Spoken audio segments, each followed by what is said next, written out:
1757 সালের সিরাজউদ্দৌলার পতনের আগ পর্যন্ত সুবা বাংলা ছিল গোটা দুনিয়ার মধ্যে ঐতিহ্যশালী ঐতিহাসিক একটি দেশ।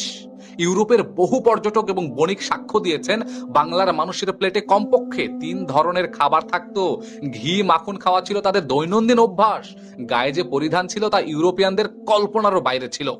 বাংলার বাণিজ্য ইন্দোনেশিয়া পর্যন্ত পৌঁছাতো। আর মসলিনের কদর ছিল আকাশ ছোঁয়া, যেন ইউরোপীরা কোনোদিন দেখেনি। কিন্তু নবাবের পতনের পর 3 দফা নতুন নবাবের অধীনে মুঘল সম্রাট দ্বিতীয় শাহ আলমের কাছ থেকে East India Company Bangla, Bihar ও উড়িষ্যার দেওয়ানি মাত্র 1.5 লাখ মানে 1.5 লাখ রুপিতে কিনে নেয় রবার্ট ক্লাইভ। ক্লাইভ হিসাব করলেন 1.5 লাখ রুপি দিলেও কোম্পানির আয় প্রায় 16 লাখ রুপি, বাস্তবে কোটি রুপিতে ছাড়িয়ে গিয়েছিল। এরপর থেকে সুবা বাংলার ধন সম্পদ রাতারাতি হয়ে যায় শ্মশান। সবচেয়ে বেশি ক্ষতিগ্রস্ত হলো কারা? সবচেয়ে বেশি ক্ষতিগ্রস্ত হলো আজকের ঢাকা। এক সময়ের বাণিজ্যিক শহরটি গোরস্থানে পরিণত হয়ে গেল। কোম্পানির হাতে রাজস্ব উত্তোলনের দায়িত্ব থাকায় কৃষক ও ব্যবসায়ীদের কাছ থেকে অতিরিক্ত মুনাফা কর আদায় করা শুরু হয়ে গেল। আপনি একবার কল্পনা করেছেন তাদের ইতিহাসের ব্যাপারটা? 1774 সালের ভয়াবহ দুর্ভিক্ষ সোনার বাংলা মৃত্যুপুরীতে পরিণত হয়ে গেল। ফসল কম নয়, দুর্নীতি ও অত্যাধিক কর আদায় হলো মৃত্যুর কারণ। 1 বছরের কর আদায় ছিল 1.5 কোটি রুপি, আর দুর্ভিক্ষের বছর তার আগের বছরের তুলনায় 5,22,000 রুপি বেশি আদায় করা হয়।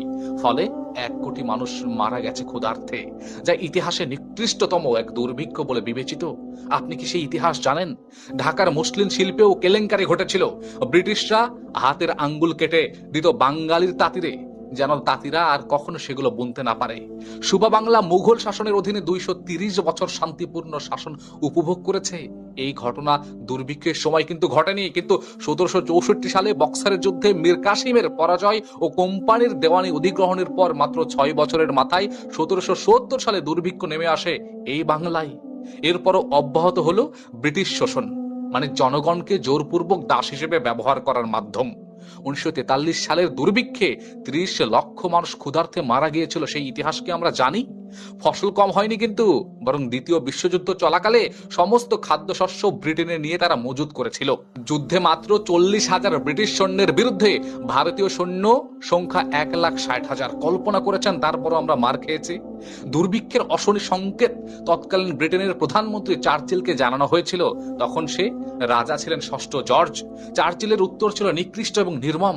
একটি সোনার দেশকে মৃত্যুপুরীতে পরিণত করলো ব্রিটেন। এটি উপনিবেশবাদী স্বার্থের প্রতীকী চিহ্ন, তারপরও আমরা তাদেরকে বাহবা দিচ্ছি। ঢাকায় বাহাদুর শাহ পার্কে 1857 সালে ভারতের প্রথম স্বাধীনতাকারী বিপ্লবীদের লাশ গাছে ঝুলানো হয়েছিল। সিরাজউদ্দৌলার লাশ শহরে টেনে হিঁচড়ে নিয়ে যাওয়া হচ্ছিল। আপনি একবার চিন্তা করেছেন?